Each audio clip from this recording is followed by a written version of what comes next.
Hello, welcome to Team Erebus Postmortem. Essentially, our game is a puzzle platformer with some traps. We have mechanics, there's a grapple hook, a weapon that shoots actually platforms that you can stand on, and it's all in service of solving some puzzles to get to the end of the game. We chose a first person perspective as we think is actually a much more interesting perspective, and it all takes place underground, so we could have some pretty cool visuals and underground lighting. Um, I suppose a big thing to really cover real fast is what the game used to be. Actually, originally we intended it to be like Outlast, more of a survival horror thing. But as time went on, we got more interested in this idea of doing a puzzle game, and with all the mechanics we're making, we can make a really cool puzzle game. So I'm gonna let my teammates actually talk about their individual mechanics and whatnot.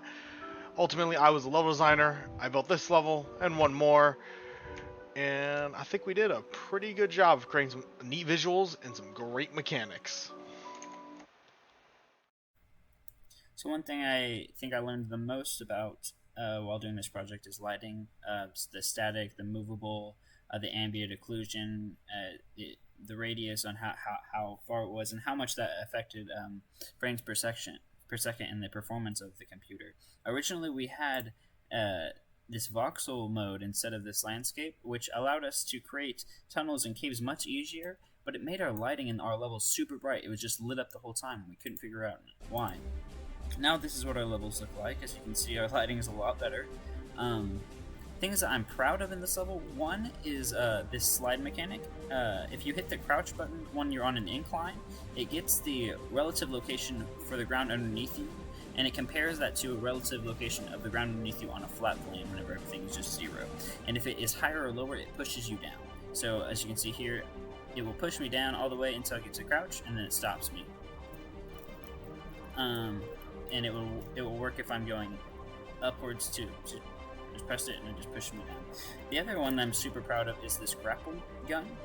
It uses a line trace, and when it collides with an object or something, it will create a point, and it will pull the player to that location as long as you're holding the button.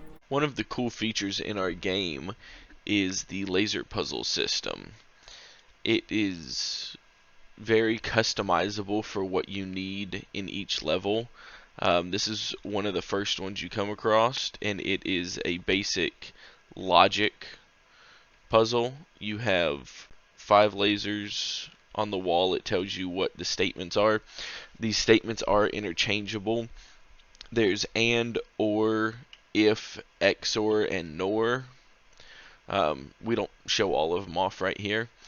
But, so for like this puzzle, these two have to be on. One or both of these needs to be on.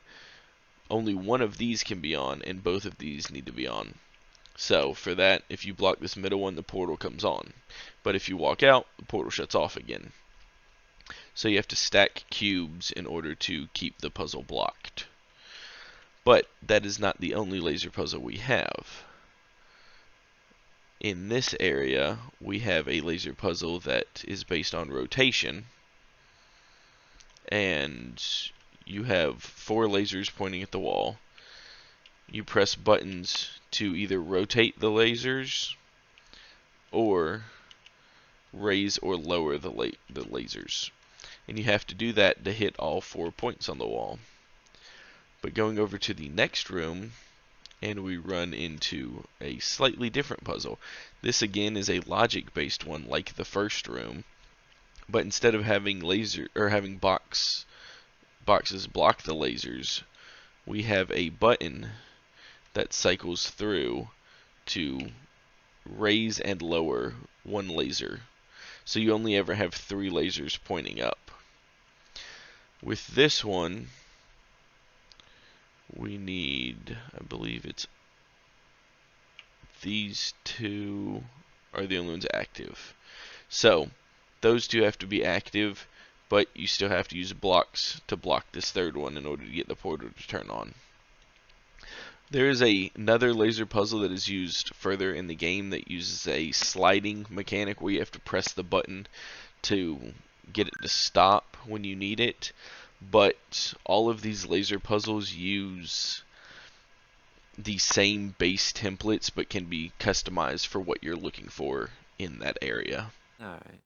Well, the story was kind of funny because we started as a more of a horror project, but as time developed, we got more tools, mechanics.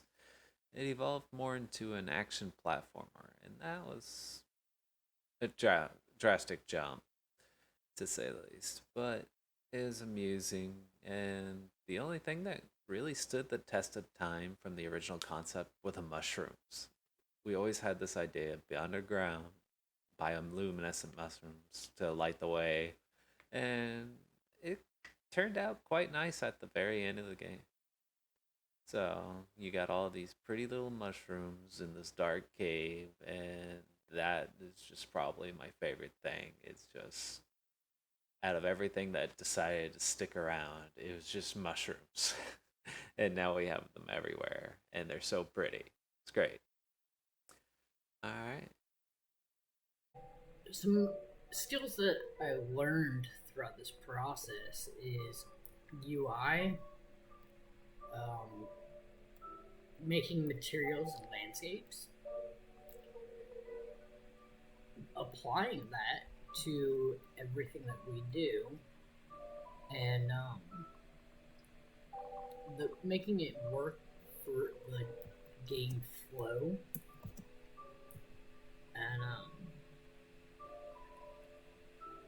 teamwork.